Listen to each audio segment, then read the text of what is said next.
Could he genuinely play international football at fullback? At fullback? Yeah.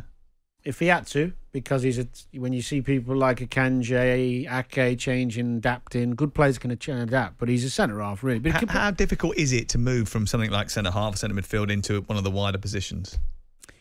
It's a very different role. I mean, I used to play a lot my younger years centrally in certain positions, whether it be attacking midfielder or a central midfielder, and then to try and have a career at Liverpool, I had to become a wide midfielder. And Gerard Houllier said to me, you're going to have to completely adapt your game. And I was like, okay.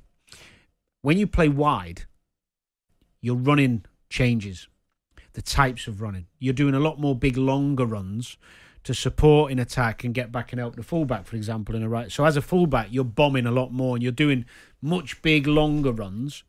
And you're seeing the pitch from a different dimension. Centrally, you've always got options right and left. It's an easier place to play.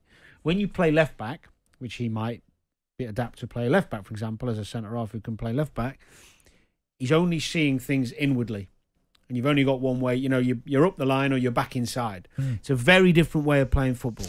I'm not sure he's going to end up playing left back for England or anyone else because of the left backs we've got. But as a centre half for Palace, and I've been saying it for a long time, he looks the real deal. I think I'd be amazed if he wasn't gone in the summer. He's a Champions League level player. And for me, right now, he'd be in England 11. So in which case, bearing that in mind, how negligent is it of Chelsea to allow him to leave and go to Crystal Palace? Did they not spot it? I think it's always difficult when players are on a certain journey that doesn't align with the club.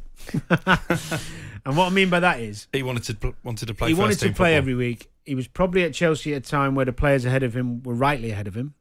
And although you might see this potential and this emerging talent for a year or 2 years down the line, if he's completely unsettled and there's a value to get him gone and take the money from him and let him go, I mean, they should have put a buyback clause in of a reasonable amount, maybe. They did put a buyback clause in with Nathan Ake, didn't they, when he went to Bournemouth? Yeah.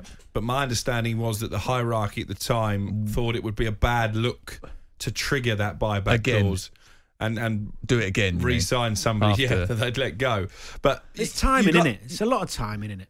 I think Nathan Ake would be first name on the team sheet at Chelsea, so he's another one that I've let go as well. But so do you think that De Bruyne would get in the Chelsea team? I think he might. Would Salah get in the Chelsea team?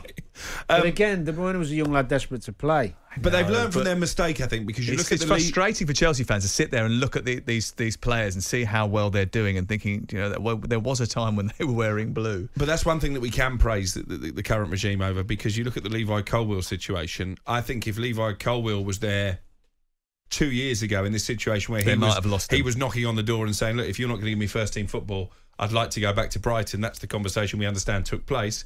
They promised him first team football. Okay, he's probably not in the position where he really wants to play at this moment in time because he's playing left back more than in the centre of defence, but they were determined to keep Levi Colwill because they see him as a big part of their future. He joined Crystal Palace at £18 million in 2021. He's been near ever present since he's the captain. He's got 6 England caps. He says it's going to be competitive on Friday night against Australia. So you were bemoaning the fixture, but he can't wait for it. What do you want him to say?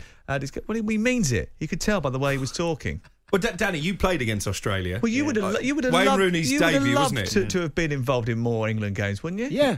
Exactly. So what's scoffing your nose up at a friendly for? No, but what do you, even if he thought, do you know what, I could do without this friendly. I hope I'm playing in the one on Tuesday against Italy. I'd rather not play this one. Yeah. You're not going to say it, is he? But you don't know that he feels like that. Well, I would imagine he'd, like any normal person, he'd think, I hope I'm not playing on Friday because that means I'll be playing Tuesday in a competitive fixture against Italy at Wembley in a qualifier. Maybe he'll play both. Jim White and Simon Jordan. Monday to Friday mornings from 10 on AM, on DAB, via the TalkSPORT app and on your smart speaker. TalkSPORT.